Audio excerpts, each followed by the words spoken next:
할렐루야. 아버지 하나님 감사합니다.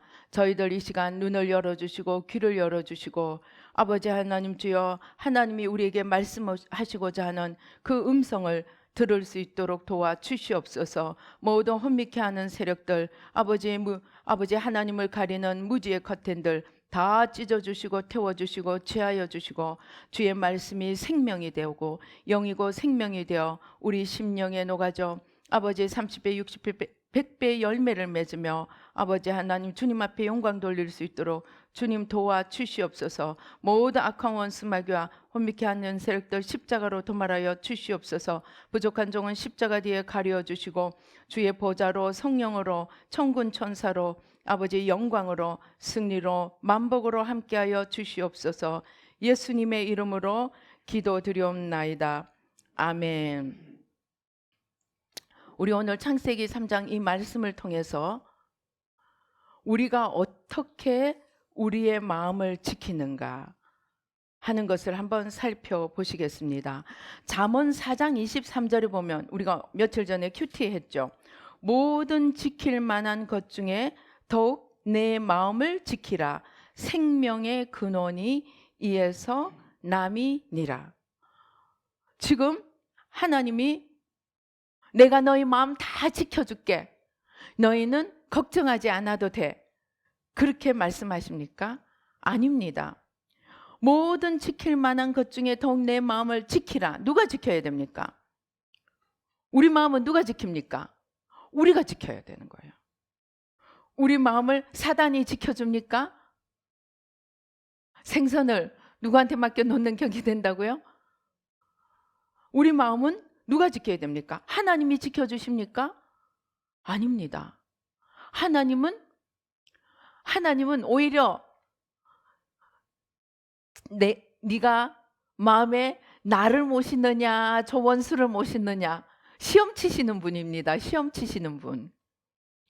우리가 이걸 잘 알아야 돼요. 하나님에 대해서 우리가 정말로 오해하는 것들, 물론 하나님은 사랑이십니다.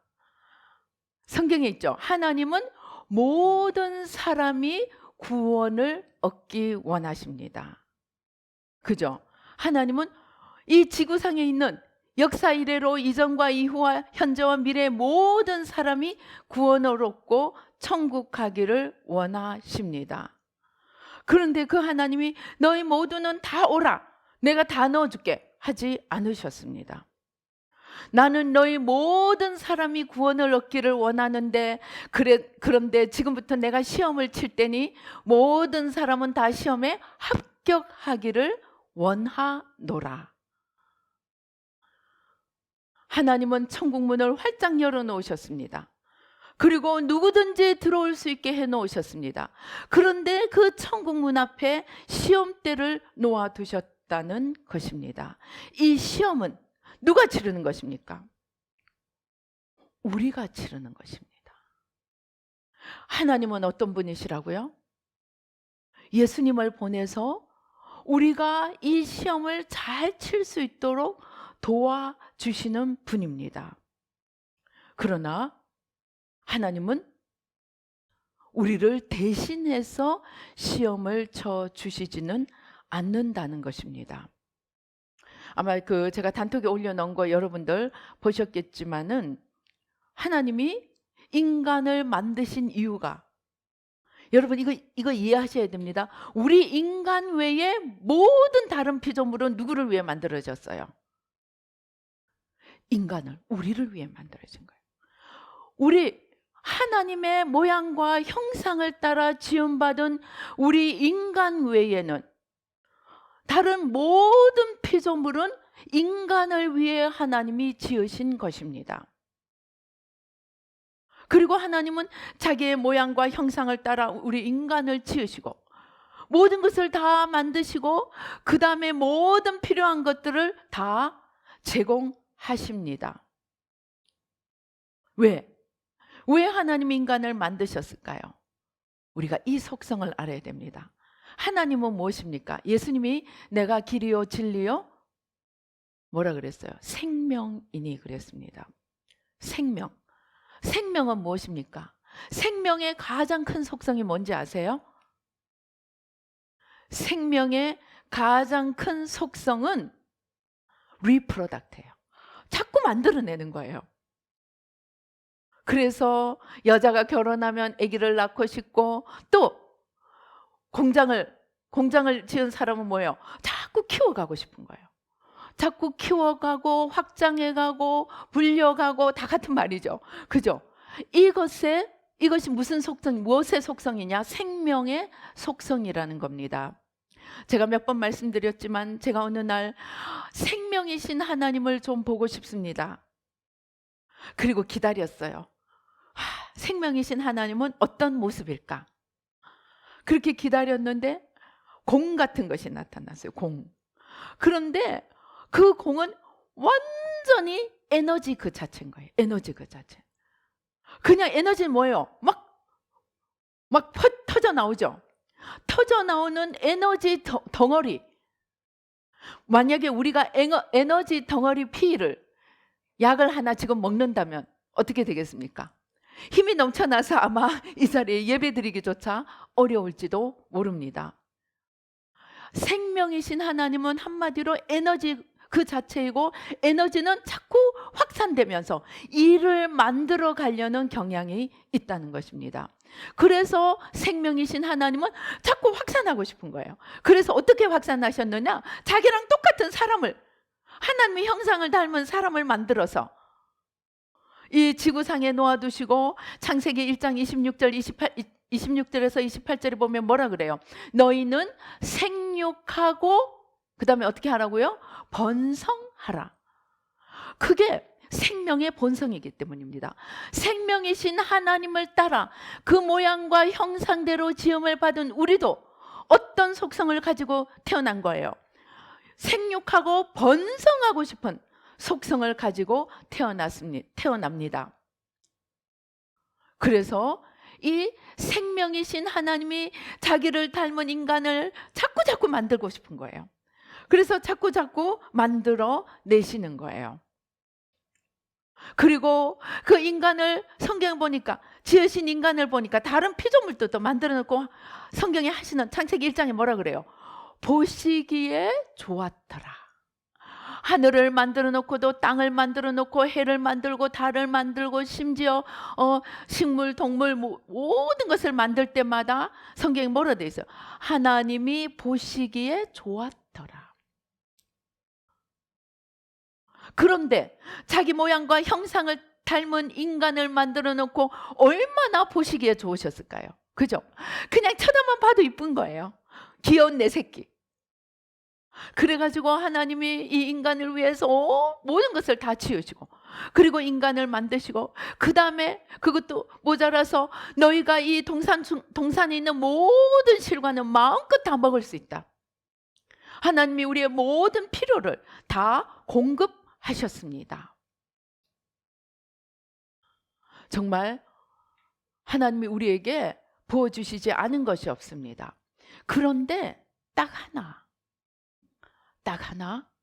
선악과를 두시고, 너희가 저것만은, 동산 중앙에 있는 선악과만은 먹지 말아라. 너희가 그것을 먹는 날에는 정령 죽으리라.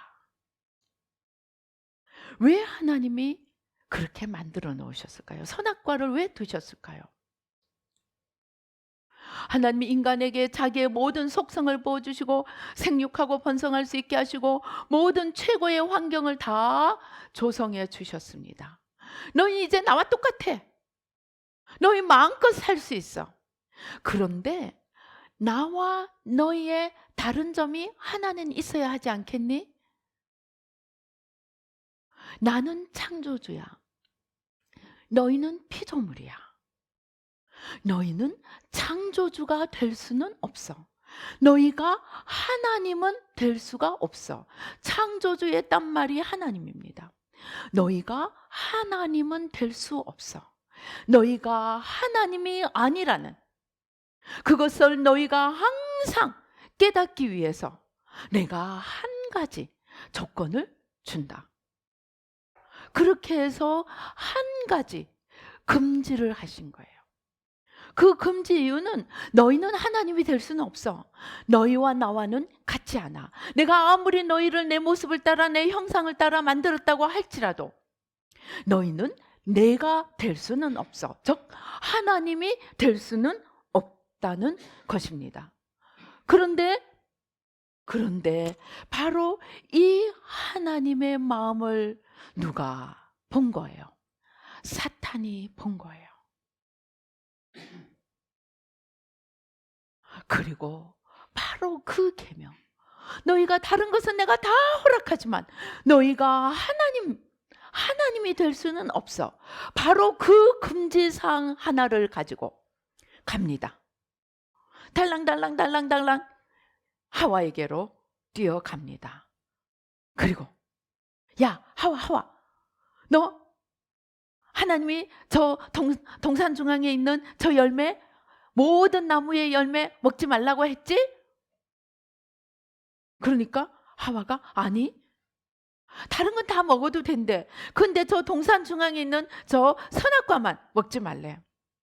이 맹추야, 왜 하나님이 먹지 말라고 했는지 아니?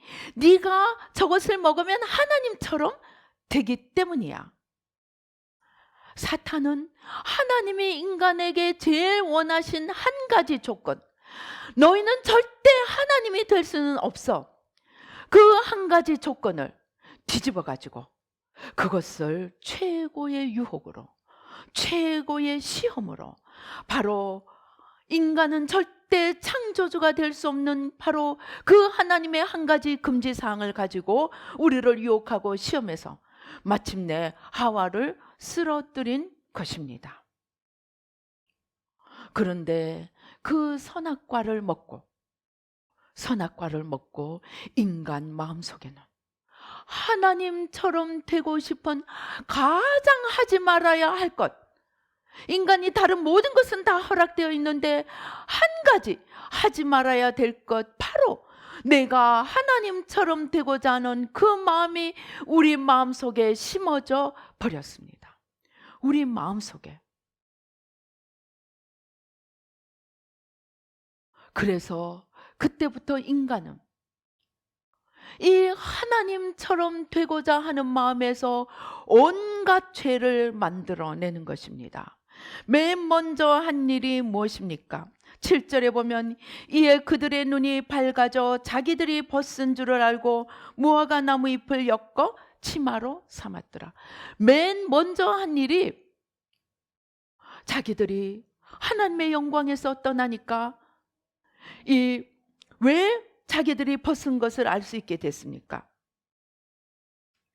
그 전에는 제가 하나님께 물었습니다. 왜 하나님 선악과 먹었다고 갑자기 자기들이 벗은 걸 깨닫게 됐는지요? 하고 물어보았더니 이 선악과를 먹기 전에는 우리가 옷을 입고 있었어요.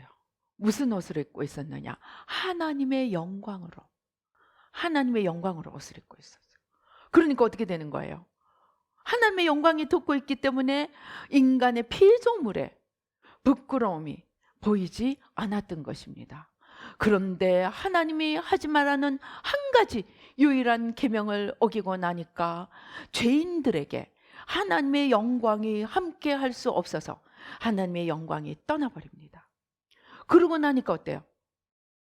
부끄러움이 찾아온 것입니다. 그런데 자기가 하나님이 되었다고 착각한 이 인간은 이 부끄러움을 가지고 어떻게 했습니까? 자기 방법으로 이 부끄러움을 가리려고 한 것입니다. 자기 방법으로 가리려고 하니까 근처에 보니까 큰 나무 이파리가 있는 거예요. 무화과 나무 잎을 뜯어서 옷을 해 입었습니다. 이것이 심리학에서는 무엇인지 압니까? 자기 방어 기제입니다. 자기 방어 기제. 자기 방어 기제는 무엇입니까? 우리 좋은 뜻으로 쓰입니까? 나쁜 뜻으로 쓰입니까? 자기 방어 기제는 좋은 뜻으로 안 쓰이죠. 누가 공격하거나 누가 야단을 치거나 그러면은 자기 잘못을 인정하고 고치려고 하는 자는 하나님이 언제든지 은혜와 축복을 주십니다. 그런데 자기 잘못을 인정하지 않고 변명하고 자기 수치를 가리려고 하는 자는 하나님 앞에서 고침을 받을 수 없습니다. 그래서 자기 방어 기제는 자기의 원천적인 문제를 원천적으로 해결하는 그 길을 막는 것입니다. 그래서 자기 방어 기제가 작동을 하면 그 사람은 치유를 받을 수가 없습니다. 이러한 자기 방어 기제가 인간이 선악과를 따먹고 난 뒤에 제일 먼저 역사하게 된 것입니다. 그 다음에 이제 제가 여러 번 말씀드렸죠. 그 다음에 내가 하나님이 되니까 됐는데 내가 내 인생을 한번 꾸려가려고 보니까 아침에 눈만 뜨면 오늘은 무엇을 먹지, 오늘은 무엇을 입지, 그다음에 나의 내일은 어떻게 하지, 내일 양식은 어떻게 하지, 겨울은 어떻게 하지, 내년은 어떻게 하지. 눈만 뜨면 걱정과 염려가 몰려와서 잘 때까지 일생 내내 염려하고 걱정하는 염려 불안의 죄가 옵니다. 그것이 내가 하나님이 된 결과예요. 그 다음에 어떤 사람은 뭡니까? 자기보다 못난 사람은 다 보스 노래돼요. 막 끌고 다녀요. 자기보다 못난 사람은 다 끌어모아가지고 동네 이제 두목을 합니다. 그런데 자기보다 잘난 사람은 그냥 봐주지를 못하는 거예요. 그래서 막 시기하고 질투하고 판단하고 정죄하고 이러는, 자기가 하나님이 돼서 자기가 모든 것의 중심이 되고 자기 마음대로 주무르려고 하는 이 자기중심의 겉사람이 나타나는 것입니다. 이 자기중심에서 판단, 정죄, 그 다음에 시기, 질투, 그 다음에 사람들이 내 마음대로 따라와 주지 않고 내 마음대로 조종할 수 없으니까 미움, 원망, 불평, 그것이 좀 더 지나치면 분노, 복수심, 이렇게 겉사람의 죄가 하나씩 생겨온 것입니다. 그런데 이제 하나님이 창세기 3장 15절에 여자의 후손인 그리스도를 보내셔서 우리가 이 원죄로부터 시작된 겉사람으로 사는 이 삶에서 벗어날 길을 주셨습니다. 그런데 하나님이 예수님을 보내기 전에 먼저 시범 케이스로 누구를 불렀습니까? 유대인을 불렀습니다. 유대인. 그런데 유대인이 하나님 앞에 말씀을 받고 하나님의 이름을 받고 하나님의 제사법을 받고 다 받았는데 유대인들이 이 율법을 가지고 이 말씀을 가지고 어떻게 했습니까? 마음을 지키는 것을 잊어버린 거예요.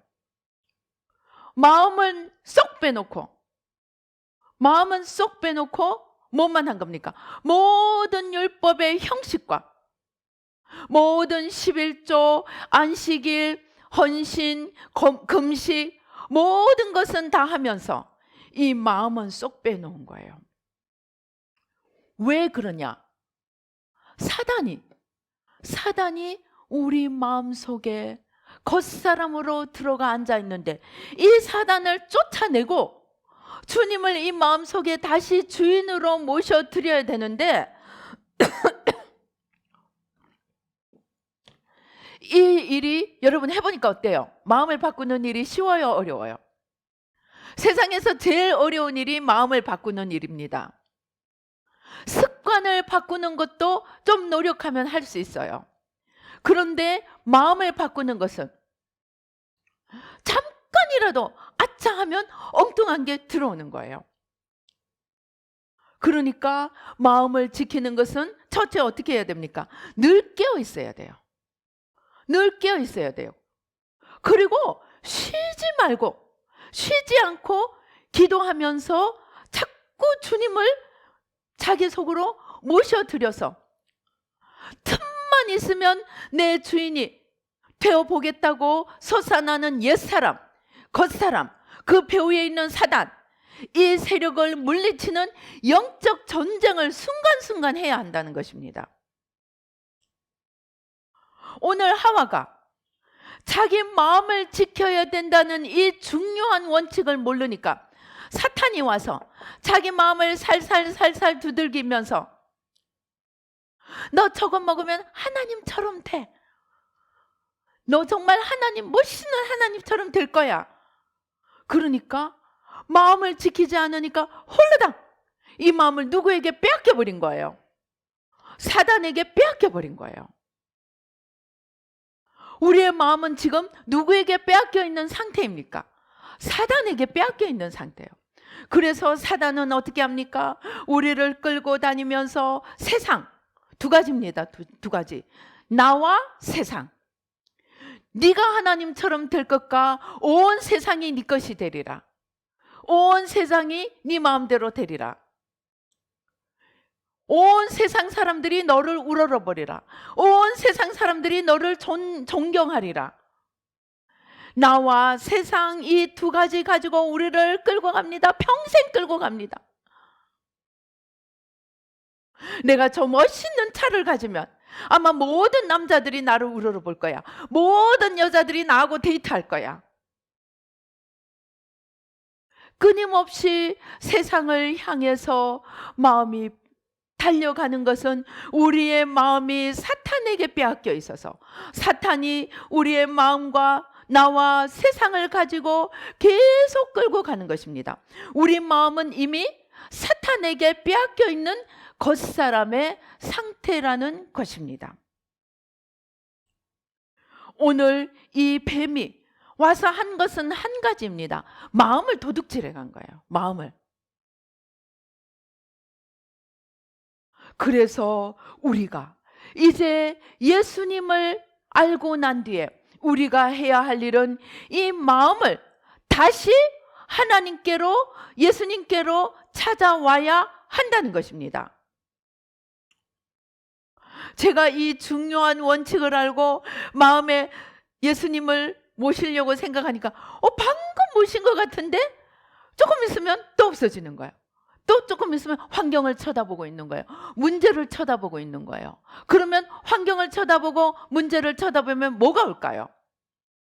환경이 좋으면 세상에 나가서 한번 그냥 폼 잡아보고 싶은 유혹. 환경이 나쁘면 뭐가 올까요? 염려, 걱정, 두려움. 그래서 갈 때입니다. 갈 때. 잠시도 가만히 없는 거예요. 잘 되면 이쪽으로, 못 되면 이쪽으로. 바람이 세면 더 깊이, 바람이 좀 약하면 더 얕게.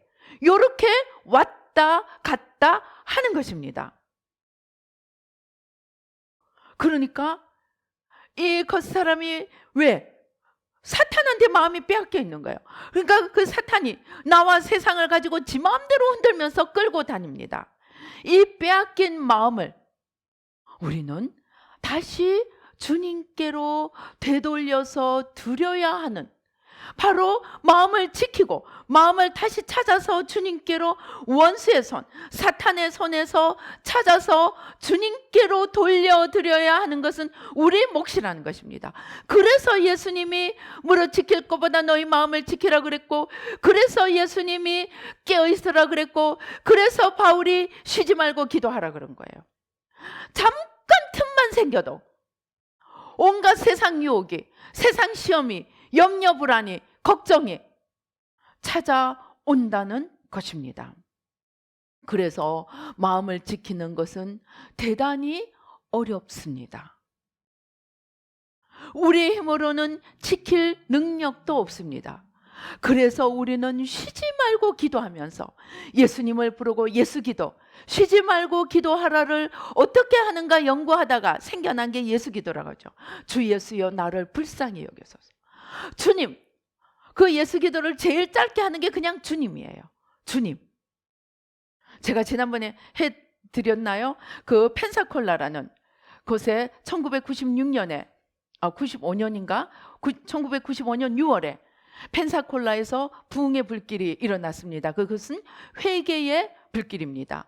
이 펜사콜라의 부흥의 불을 지핀 사람이 스티브 힐이라는 목사님인데, 이 사람은 원래 전력이 뭐냐? 원래 전력이 마약 중독자였습니다. 마약 중독이 돼서 감옥소까지 가 있었던 그런 사람입니다. 그런데 마약이 중독돼서 몸이 약한 사람은 조금 있다가 죽어버린대요. 좀 어느 정도 지나면 죽어버리는데, 몸이 건강한 사람이 마지막까지 가는 상태가 뭐냐? 온몸이 떨리는 거예요. 온몸이 떨리는데 어떤 사람이 와서 잡아도 그 떨리는 걸 멈출 수가 없대요. 떨림이 오면은 이제 이게 마지막 단계래요. 그래서 이 사람은 이제 이 스티브 힐에게 떨림 증상이 온 거예요. 자기 엄마가 와서 잡아도 자기가 아무리 힘을 다해도 이 떨림이 멈춰주지 않는 거예요. 그런데 자기는 이렇게 떨다가 주위에 마약하는 사람들이 죽어가는 것을 많이 본 거예요. 드디어 내 차례구나. 드디어 이제 내가 죽어야 하는 차례구나.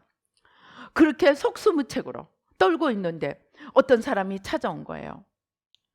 그래서 뭐라고 그러느냐? 내가 기도하는데 하나님이 이 집에 가라고 해서 왔습니다. 내가 전도하러 왔습니다. 그러니까 그때 스티브 힐은 정말 지푸라기라도 잡고 싶어서 이제 모셔드렸습니다. 그러니까 이 사람이 예수님을 영접시키고, 이제 이 사람은 무슨 지금 기도를 가르칠 형편도 안 되는 거예요. 하도 떨고 있어서. 그래서 하나만 얘기한 거예요. 주님만 부르라고. 주님만 부르라고 얘기하고 돌아갔습니다. 온몸이 사시나무처럼 떨리고 있는데 이 사람이 이제 가고 난 뒤에 주님 부르니까 떨리던 게 줄어들기 시작하는, 또 주님 부르니까 또 줄어드는 거예요. 그래서 주님을 부르니까 점점 줄어들더니 떨림 증세가 난 거예요. 그래서 이 사람이 예수님을 믿고 너무 좋아가지고 막 감옥 전도를 했어요. 다시 자기 같은 사람, 감옥에서 이 마약 중독이 돼서 감옥에 있는 사람들, 이런 사람들, 자기 같은 사람 살리기 위해서 감옥에 전도하러 가고, 마약 중독자들 그 전도하러 다니다가 신학교 가고, 마침내 목사까지 되신 분이었습니다. 이 쉬지 말고 기도하라의 이 예수 기도, 이 예수 기도의 가장 축약된 표현인 주님, 이것을 끊임없이 불렀더니 그 죽음의 문 앞에서 그는 다시 살아난 것입니다. 그래서 우리의 마음을 지키기 위해서는 깨어 있어야 하고, 쉬지 말고 기도해야 하고, 그리고 늘 자신의 마음을 지켜봐야 합니다.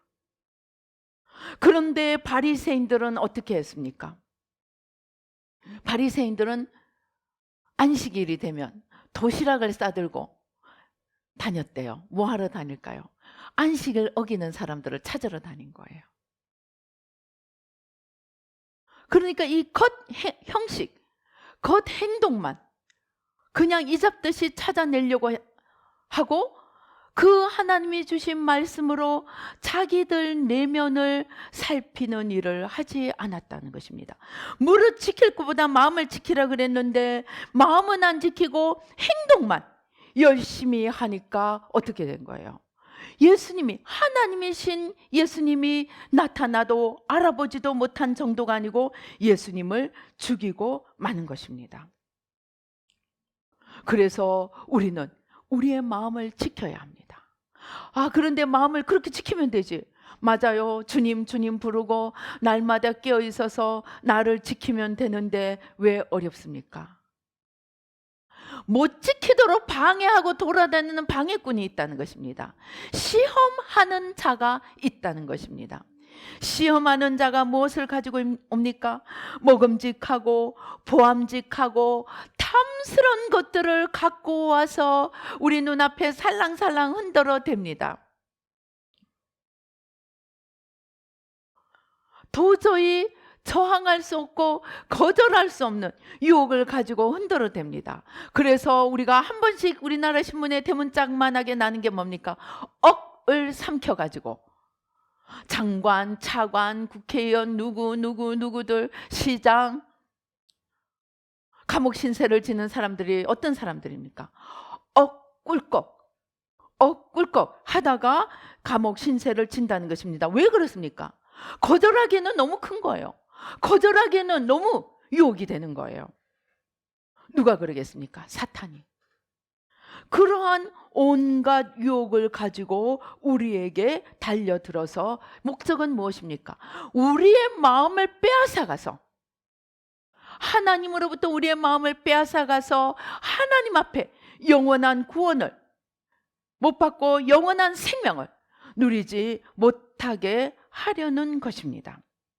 그래서 우리는 우리 마음을 지켜야 합니다. 그런데 참 재미있는 일이 있습니다.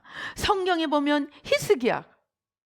히스기야가 아수르가 침공을 해 들어와서 성문 앞에서 온 백성들을 향해서 아수르가 너희가 히스기야 말 듣지 말고 우리 말 들으라. 너희 이제 끝났어. 막 위협을 하고 그러니까 히스기야가 어떻게 합니까? 하나님 앞에 그 아수르가 보낸 편지를 하나님 앞에 내려놓고, 하나님 이 우리를 불쌍히 여겨 주셔서 우리를 건져 주시옵소서. 히스기야가 편지를 하나님 앞에 놓고 기도하니까 어떻게 무슨 일이 일어났어요? 열왕기서 19장에 보면은 35절에 보면은 이 밤에 여호와의 사자가 나와서 아수르 진영에서 군사 18만 5천 명을 친지라. 아침에 일찍이 일어나 보니 다 송장이 되었더라. 하룻밤에 하나님이 마치 애굽의 아들들을, 장자들을 친 것처럼 하룻밤에 하나님이 천사들을 보내서 18만 5천을 다 송장으로 만들어 버리고 마른 것입니다. 그러고 난 뒤에 히스기야에게 또 무슨 일이 일어납니까?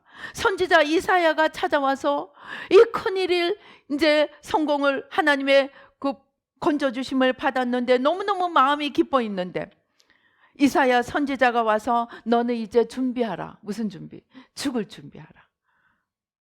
20장 1절에 히스기야가 병들어 죽게 되매 아모스의 아들 선지자 이사야가 그에게 나와서 그에게 이르되 여호와의 말씀이 너는 집을 정리하라. 네가 죽고 살지 못하리라 하셨나이다. 병이 들었는데 이사야 선지자를 보내서 네가 죽을 것이다 하고 얘기하는 거예요. 그러니까 2절에 보니까 히스기야가 낯을 벽으로 향하고 여호와께 기도하여 이르되 여호와여 구하오니 내가 하나님 앞에 바로 살려고 얼마나 애썼는지 하나님 기억하여 주시옵소서. 그렇게 내가 진실과 전심으로 주 앞에 행하며 주께서 보시기에 선하게 행한 것을 기억하옵소서 통곡하면서 기도했습니다. 그러니까 하나님이 이사야를 다시 보내서 내가 너의 기도를 들었다 하고 수명을 몇 년 연장을 해줍니까? 15년을 연장을 해줍니다. 자, 히스기야가 적군이 쳐들어오고 자기가 죽을 병이 걸렸을 때는 마음을 잘 지켜서 어떻게 한 거예요? 여호와 앞에 나간 거예요. 큰 문제가, 내 힘으로 해결할 수 없는 문제가 생겼을 때 아이고 우리는 망했다, 아이고 우리는 죽었다 하지 않고 그 편지를 가지고 여호와 앞에 나가고 통곡을 하면서 벽을 향하여 하나님 앞에 기도했더니 마음만 지킨 게 아니라 하나님이 문제에서 건져 주셨습니다. 그런데 이 히스기야가 병에서 낫고 난 뒤에 바벨론에서 이 20장 12절에 보면, 열왕기하 20장 12절에 보면 그때 발라단의 아들 바벨론의 왕 브로닥 발라단이 히스기야가 병들었다 함을 듣고 편지와 예물을 그에게 보낸지라. 히스기야가 사자들의 말을 듣고 자기 보물고의 금, 은과 향품과 보배로운 기름과 그의 군기고와 창고의 모든 것을 다 사자들에게 보였는데 왕궁과 그의 나라 안에 있는 모든 것 중에서 히스기야가 그에게 보이지 아니한 것이 없더라. 이게 무슨 말인지 잘 모르겠죠. 무슨 의미가 있는지 모르겠죠. 저도 옛날에 무슨 말인지 몰랐어요. 그런데 이것은 무슨 말이냐? 자기가 어렵고 힘들 때는 하나님 앞에 나가서 하나님 앞에 도움을 요청하고 하나님을 붙들고 이 문제를 해결하고 이겨냈는데, 이제 아수르도 물리치고 죽을 병도 낫고 나니까 저 바벨론이라는 그 당시 최고의 큰 나라, 이제 막 불일 듯이 일어나는 나라에 사자가 병이 들었다고 위로하러 왔는데, 왔을 때 사자가 도착했을 때는 이미 병이 나아 있는 거예요. 그러니까 사자가 병을 위로하러 왔다가 이제 나은 히스기야가 나와서 사자들을 만나니까 너무 기분이 좋아서 어떻게 하는 거예요? 자기 왕궁 모든 보물 창고, 군기 창고 다 열어서 다 보여주는 거예요. 그 마음의 중심에 뭐가 있었을까요? 오늘 여기 열왕기 하에는 없는데 역대기에 보면 히스기야가 그 마음에 교만이 들어가서 자랑한 거예요. 자랑한 거. 이 히스기야가 문제가 있을 때는 자기 마음을 잘 지켰어요. 그런데 문제가 해결되고 나니까 더 하나님을 잘 붙든 게 아니고 그냥 누군가가 요만큼 나를 알아주러 오니까 신이 나가지고 그냥 자기는 모든 것을 다 보여줘 버린 거예요. 그랬더니 무슨 일이 일어나는 것입니까? 하나님이 다시 이사야를 보내서 무엇이라고 하는가? 17절에 여호와의 말씀이 날이 이르리니 왕궁의 모든 것과 왕의 조상들이 오늘까지 쌓아두었던 것이 바벨론으로 옮긴 바 되고 하나도 남지 아니할 것이라. 히스기야가 문제 속에서 겸손하게 하나님을 붙들었을 때는 하나님이 사람이 할 수 없는 구원을 베풀어 주시고 18만 5천을 한밤에 죽여주시고 수명을 15년을 연장해 주셨는데, 바로 그 문제를 해결하고 난 뒤에 바로 교만이 들어가서 하나님 앞에 물어보지도 않고 자기 적군인지 아군인지 알아보지도 않고 자기 왕궁과 무기고를 다 열어서 보여주니까 하나님이 그것이 하나도 남김없이 어디로 갑니까? 실제로 역사에서 일어났어요. 하나도 남김없이 바로 이 바벨론으로 다 옮겨지게 되는 것입니다. 히스기야의 교만이 물론 히스기야만의 문제는 아닙니다. 수많은 문제들이 모여서 하나님이 마침내 참다 못해 바벨론으로 보낸 것이지만 거기에 큰 일조를 한 것이 문제를 다 해결하고 난 뒤에 히스기야의 교만이, 그러한 일이 일어나는데 모든 보물이 옮겨지는데 일조를 했다는 것입니다. 이것이 우리가 마음을 지키는 것이 얼마나 중요한가를 보여주는 대표적인 예라는 것입니다. 바로 한 사람에게서 마음을 지킬 때와 마음을 지키지 못할 때 무슨 일이 일어나는지 보여주고 있는 것입니다.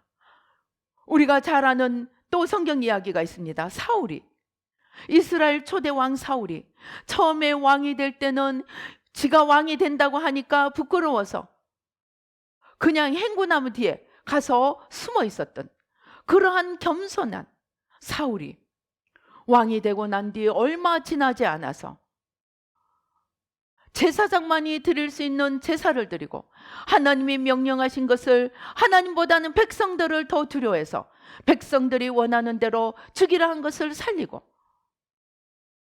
그리고 자기가 무엇을 했는지도 모르고 가서 자기 이름을 위하여 비석부터 세우는 그러한 일들을, 즉 자기 마음속에 주님을 붙들고 주님의 뜻을 묻고 주님의 뜻을 찾아서 가는 것이 아니고 어느 틈에 마음속에 내가 들어가서 내가 하나님이 되고 내 이름으로 나를 위한 비석을 세우고 그렇게 했던 사울이 어떻게 됐습니까? 영원토록 왕위에서 자기뿐만 아니라 자기 아들들과 함께 죽임을 당하는 신세가 되었습니다. 그런데 오늘날 유대교 2000년 우리의 구교와 카톨릭과 개신교의 이 2000년 4000년을 합하여도 오늘날 마음을 지키는 복음을 제대로 가르치지 못해서, 마음을 지키는 것이 첫째 얼마나 중요한가를 가르치지 않고, 그 다음에 어떻게 마음을 지키는지를 가르치지 않고, 어떻게 우리 마음에 예수님을 모셔야만이 생명이 있는 이 귀한 생명의 비밀을 가르치지 않아서 오늘 수많은 성당 다니고 교회 다니고 또 유대인들조차도 예수님을 십자가에 죽이고 생명이 없는 그러한 종교를 붙들고 있는 현실이 되었다는 것입니다. 그래서 우리는 이 마음을 지키는 것이 우리 영혼의 전 생명이 달려있다는 것을 알고 언제 마음을 지켜요? 항상. 일이 잘 될 때만 지켜요? 아닙니다. 일이 잘 될 때 더 잘 지키고 일이 못 될 때도 더 지키고 그리고 평상시에도 늘 내가 지금 주님을 붙들고 있는지 아니면 내가 지금 겉사람이 사단을 따라가고 있는지 늘 자기 마음을 지켜서 쉬지 않고 이것을 위해서 쉬지 않고 기도하고 이것을 위해서 깨어있어 기도하면서 우리의 마음을 지켜갈 때 우리는 진정으로 마음을 지킨다는 것이 무엇입니까? 한마디로 사탄, 나와 세상을 가지고 나를 유혹하고 시험하고 끌고 가려는 사망으로 끌고 가는 사탄을 물리치고 내 마음속에 주님을 온전히 모시는 것입니다. 그것이 마음을 지키는 것입니다. 그래서 우리 마음속에 주님을 온전히 모시면 거기에 무엇이 있습니까? 그것이 바로 생명이라는 것입니다. 그리고 그 생명만 있겠어요? 그 안에 사랑이 있습니다. 그 안에 믿음이 있습니다. 그 안에 소망이 있습니다. 그 안에 감사가 있고 그 안에 기쁨이 있고 그 안에 지혜가 있고 제가 기도하면서 보니까요 주님을 내 안에 온전히 모셔드리면 그 안에 내 인생에 필요한 건 다 들어있더라고요. 왜? 주님이 창조주이고 다스리시는 주님이고 모든 것을 공급하시는 여호와 이레시고 내가 주님 한 분을 온전히 모시고 주님이 가라는 대로 가고 주님이 서라는 대로 서고 그렇게 할 때 우리는 먼저 그의 나라와 의를 구할 때 먼저 주님을 내 마음속에 주인으로 모시고 온전히 주님의 뜻을 쫓아가며 늘 주님으로만 내 마음을 지킬 때 우리의 인생에 필요한 모든 것은 무엇을 먹을까 무엇을 입을까 걱정할 필요 없이 모든 것을 더하여 주시리라는 것입니다. 그런데 우리 교회가 마음을 지키는 것을 가르칩니까? 가르치지 않습니다. 열심히 기도하고 기도해서 성공하게 하고 열심히 기도해서 무엇인가를 이루어가게 세상에서 어떤 목적을 이루어가는 것은 가르치지만 우리가 순간순간 우리의 마음을 지켜야 되는 그것이 필요하다는 것조차 지키는 법조차 가르치지 않아서 오늘 교회의 생명이 없고 교회가 죽으니까 온 세상이 소금이 없어지니까 온 세상이 썩어서 그 잘 살던 기독교 선진국가 유럽이 망해가고 있고 우리 대한민국도 교회가 힘을 잃고 나니까 공산주의가 뭔지도 모르고 목사님들이 성명서를 내서 좌파를 밀어주자고 낮은 단계 연방제 통일을 밀어주자고 정말 뭐가 뭔지 분별도 못하고 따라가고 있습니다. 왜입니까? 마음을 지키지 않아서 내 마음의 주인을 주님으로 삼지 못하니까 영적인 분별력이 없어지는 거예요. 뭐가 뭔지 모르는 거예요. 그래서 사단을 따라가면서도 자기는 지금 의로운 일을 행하고 있다고 착각하는 것입니다. 그래서 이 마음을 지키는 일을 우리가 지금부터라도 지켜야 되는 필요를 인정하고 지켜야 되는 방법을 배워서 우리가 열심히 지켜가서 그래서 내가 살고 내 주위의 사람들을 살리며 내가 속한 사회와 나라와 민족과 열방을 살리고 그래서 하나님 나라를 세우는 것이 생명을 얻는 우리의 할 일인 것입니다. 그래서 우리는 세상의 어떤 것보다 우리 마음을 지켜서 진짜 생명, 영원한 생명 이것을 얻고 누리고 나누고 섬기는 저와 여러분이 되시기를 주님의 이름으로 축원합니다. 기도하시겠습니다. 할렐루야. 아버지 하나님 감사합니다. 저희들 아버지 하나님 왜 마음을 지켜야 하는지 알지 못했습니다. 어떻게 마음을 지켜야 하는지 알지 못했습니다.